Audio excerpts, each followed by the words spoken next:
My name is Emma, and I'm 38 years old. After graduating from college and working for another company, I took over the family sandwich shop, a legacy from my granddad's time. My dad, Robert, who was a second-generation owner, passed away last year after a long battle with illness. Nowadays, I keep the place going with help from our longtime employees. It's a daily grind. However, at the beginning of this year, my younger brother Noah and his wife suddenly said they want to move back into our parents' house. The reason? Noah's company hasn't been doing well. They've lost their housing allowance, and continuing to pay their rent for their apartment has become a struggle. On top of that, Olivia is currently 8 months pregnant, so they want to find a new home quickly to ease their worries. From my perspective, there's enough room for them to move in. However, to be honest, I'm not particularly fond of Olivia. Why? Well, when Dad fell ill, and I was swamped managing the shop and caregiving, I once asked for a little help. Huh? But I've got my own job. I can't help with the shop or hospital visits. That's your job, Emma. You're the heir apparent, after all. Look, I get that you're busy, but I'm swamped too. I'm not asking for every day. Just help out at the shop on your days off. That way I can run to the hospital, pick up Dad's laundry, bring him some donuts, things like that. No way. No way. Even on my days off, I've got golf, socializing with colleagues. There's a lot going on. You probably don't get it, Emma, since you couldn't even stick with a regular job. Well, that may be true, but... Plus, I can't ask Olivia to do that kind of stuff. Why not? Olivia only works part-time 3 days a week, right? Couldn't she help out 1 day a week for Dad's sake? Nah, can't do. When we got married, Olivia's father-in-law and mother-in-law told me sternly, don't ever let Olivia work in a small store like that in the shopping district. I see. True, Olivia's in-laws have always looked down on us, saying things like, how could we let our sweet Olivia marry Noah, who's just a shop owner in a shopping district, ever since their marriage was decided. But the fact is, Olivia married into this family, so she should be considered a daughter to Dad as well. Is it really too much to ask for family help when Dad's health took a turn for the worse?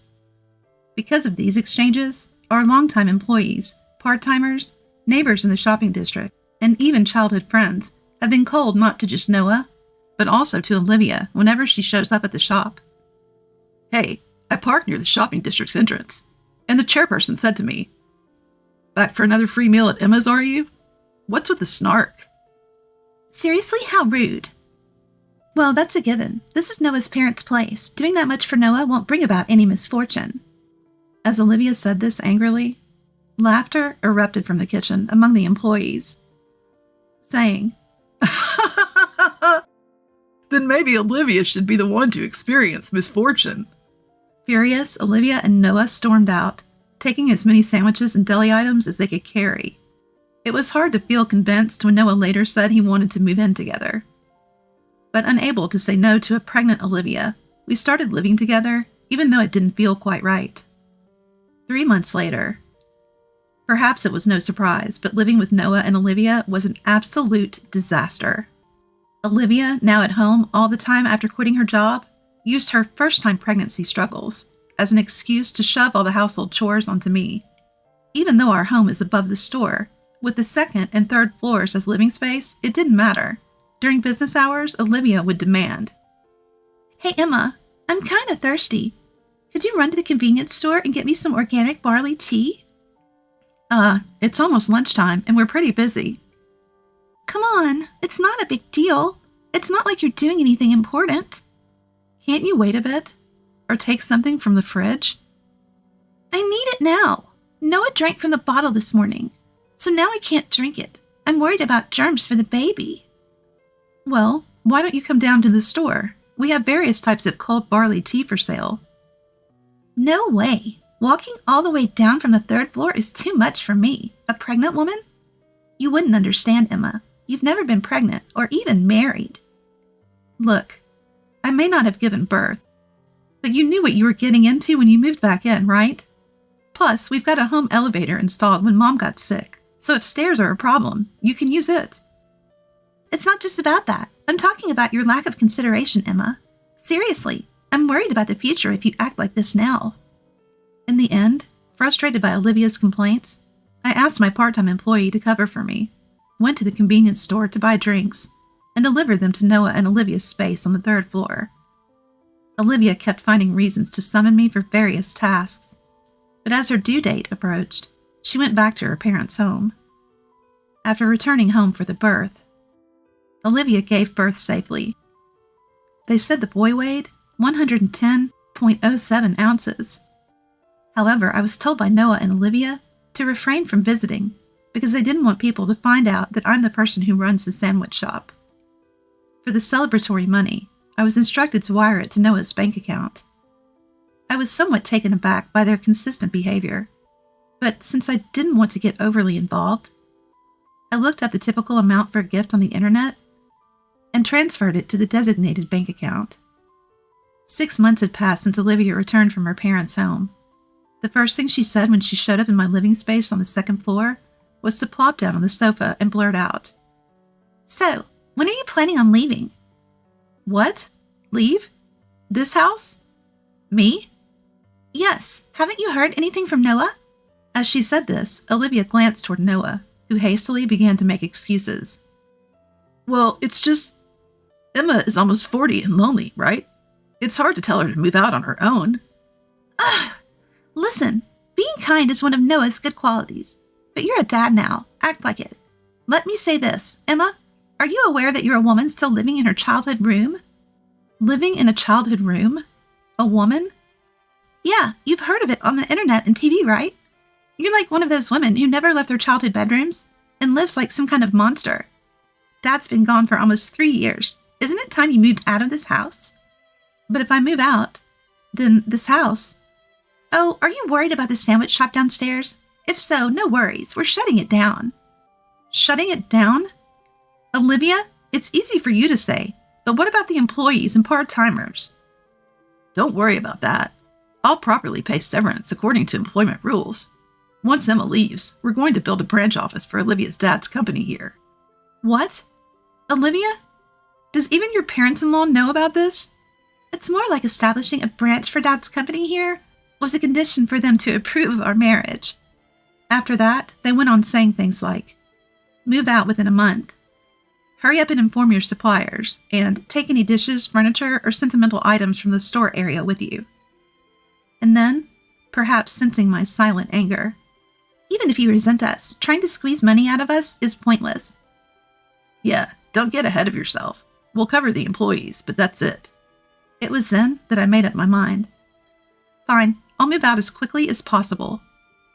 Saying that, I headed downstairs to the shop to discuss what would come next. 3 weeks later, after an extremely busy 3 weeks, I decided to move on the weekend. The weather was perfect for moving. In addition, the bulky items I took from my parents' house were mainly sentimental keepsakes from my dad and personal belongings, along with pots and knives that had been used by my granddad, dad, and me over 3 generations, so I didn't hire professionals. I got by with the help of people from the local shopping district, former employees, and longtime friends. Most notably, there were muscular men mixed in with my friends who helped carry stuff. They were bankers with a branch in the shopping district, and members of a local baseball team who often frequented my shop. "Emma, anything fragile in here?" "Huh? Which one?" That box should be fine. It probably has my granddad's recipe book." "Wait, a recipe book?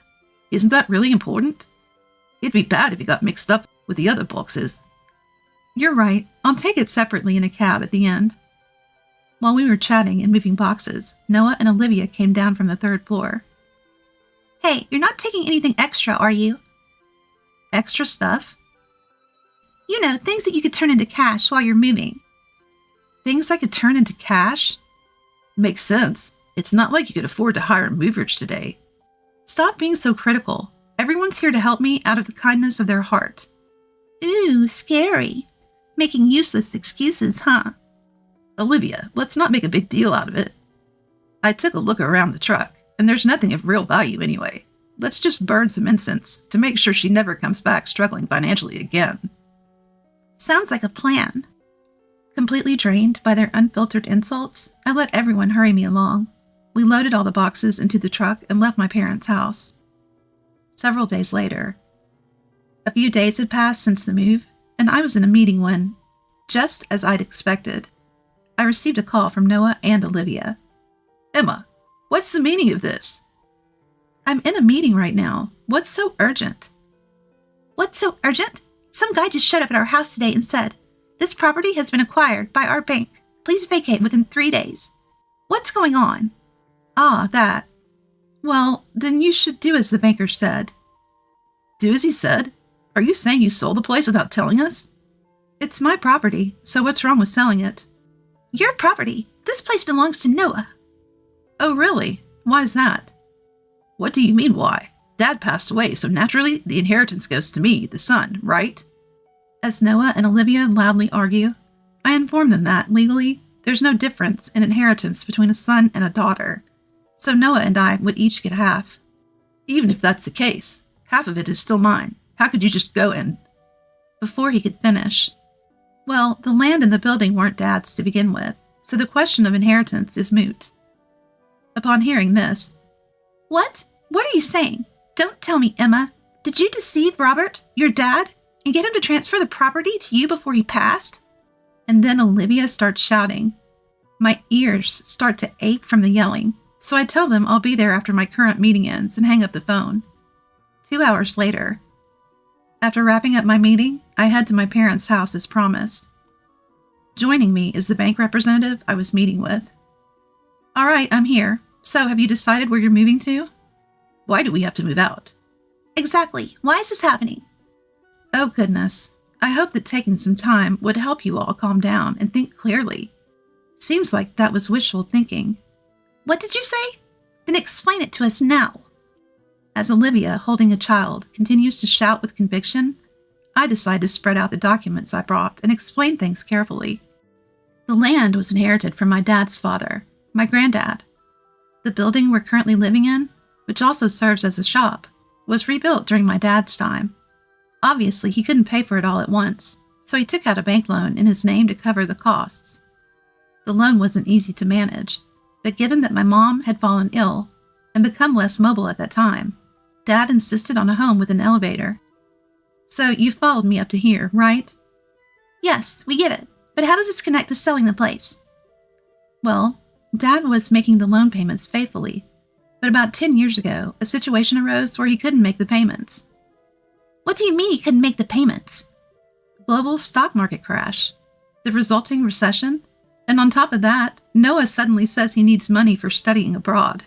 So Olivia starts yelling. Was it a lie when you said you got invited to study abroad because of your excellent grades? But I decided to ignore that and keep talking. Of course, Noah's academic excellence was all a lie. Flashy and showy, Noah started college, but kept failing classes until he dropped out. Not wanting to tarnish his reputation, he first enrolled in a language school overseas, then managed to slide his way into a local college there. Dad wanted to leave him to me, but Mom was soft on Noah, so she took the deed to the land and sold it. She sold it? Yes, luckily the head of the Merchants Association bought it, so we could continue living here just by paying market rate rent. What about the building then? After Mom sold the land, the money Noah needed was taken care of. However, in addition to the loan payments, Dad now had to pay rent for the land. Struggling financially, he considered selling the building and closing the shop. Seeing my dad like this, I couldn't stand it. I reached out to a gathering of young entrepreneurs in the area. They introduced me to a real estate-backed loan company, and I arranged a family sale contract with Dad. Family sale contract? What's that? That's when the bank representative who came with us chimed in on the conversation between me, Noah, and Olivia. So, if you can't pay the mortgage, typically you'd lose your home, right? To avoid that, Emma has secured a loan from a real estate secured loan company for the remaining mortgage amount. She's buying this house from Robert with that money. Emma is buying this house from Dad? Exactly. The money Emma paid will be used by Robert to settle the debt with the bank he had the mortgage with. Then the house will be under Emma's name. This allows you all to keep living here and continue the business. But keep in mind, Emma will be the one paying off this loan from now on. Right. So how I deal with this place is up to me. Got it? When I said I wanted to buy the house, Dad was initially against it, saying I was too young for such responsibility. But I convinced him, pointing out that being young meant I could take a longer mortgage term, reducing the monthly payments. I could use my savings from my time as an employee entirely for the down payment, and I'd move back into my parents' house to help out, so I'd have no more rent to worry about. In the end, the chairman of the Merchants Association, who became the landowner, also convinced Dad, which allowed us to continue the business. But now, with Dad gone, and Noah and Olivia making life difficult, I questioned my reasons for staying. I sought advice from both the bank that gave me the loan and the chairman who owns the land. It turns out that the chairman's grandchild wanted to open a clinic, so things fell into place quite smoothly. By the way, you do remember that I deposited Noah's $15,000 inheritance share directly into his bank account, right? Well, whether you remember or not, the matter is settled. This conversation is over. With that, I left the house, ignoring Noah and Olivia's commotion. What happened next? Noah and Olivia had been planning to eventually sell our parents' house to Olivia's dad and use that money to buy a high-rise condo for themselves. However, their plan failed spectacularly. Even Olivia's dad, who had been keen on acquiring our land, seemed to have ignored them. There was a reason Olivia's dad was so eager to get his hands on our land. Actually, not far from our neighborhood, past the local shopping district and close to the city's train station, construction has begun on 2 large high-rise apartment buildings. With a total of 397 units, the economic benefits for the local community are expected to be significant. While several developers have shown interest in the shopping district land, it's not easy for outsiders to join this tight-knit community. It seems that Noah and Olivia's relationship has soured quickly after this incident. They've decided to divorce, but are currently arguing over alimony and child support payments. I've received multiple calls from Noah asking to borrow money. But I firmly stated, a woman living in a kid's room doesn't have money to spare. I then left a text message for any future references and blocked all other means of communication with him. As for me, a banker I've gotten to know suggested that I start a food truck business. I now operate in the parking space of what used to be my shop, but is now a clinic, at events, and also serve corporate lunches through introductions from the bank. Not only have longtime customers started buying sandwiches, but the number of new customers has increased as well. I've even added a second food truck and employed some of my former workers. Plans are underway to focus on selling deli items in the evenings, targeting working moms. Inspired by the recipes left by my granddad and dad, I'm more motivated than ever to succeed.